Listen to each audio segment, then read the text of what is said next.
Sedikitnya 136 negara setuju untuk menerapkan aturan perpajakan internasional yang dinegosiasikan Organisasi Kerjasama dan Pembangunan Ekonomi atau OECD selama hampir 4 tahun.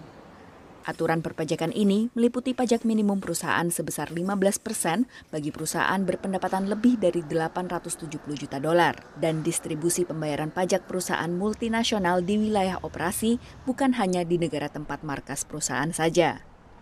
Menurut analis, ini akan bisa kurangi ketimpangan perpajakan global. On one hand, the deal could help developing countries to protect their tax bases if they were to enact this. Multinational corporations may be more likely to shift profits out of these countries because tax rules are not as well established or they don't have the capacity to define their tax laws as well as developed countries. Namun aktivis menilai aturan ini masih punya berbagai celah yang memungkinkan perusahaan multinasional raksasa untuk mengambil keuntungan lewat pengecualian pajak di negara tertentu. Down the line, the global minimum tax should normally decrease tax havens abuse, and that will benefit all countries. But the immediate and tangible benefits from the tax in the short term will be really collected by rich countries only, almost all of them.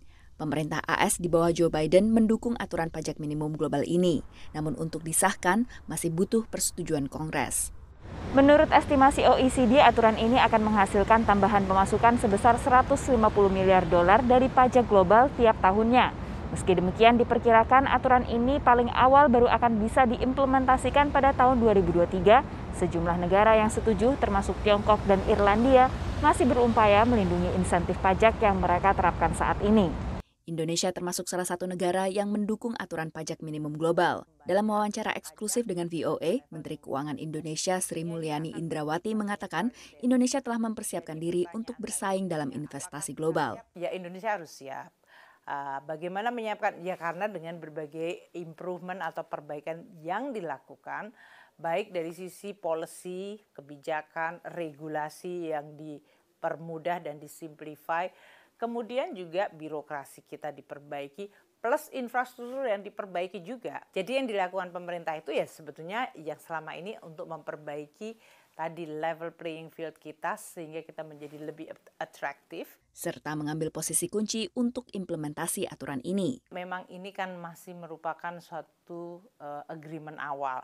Masih akan banyak sekali pembahasan di level teknis yang oleh karena itu nanti Indonesia sebagai presiden dari G20 pasti akan kemudian diharapkan menggunakan kesempatan itu untuk membahas masalah-masalah yang makin progresif teknis supaya keadilan itu bisa betul-betul tercipta melalui agreement dan juga dari kesepakatannya. Konferensi tingkat tinggi G20 akan digelar di Bali pada tahun 2022 mendatang. Demikian laporan Virginia Gunawan dan tim VOA.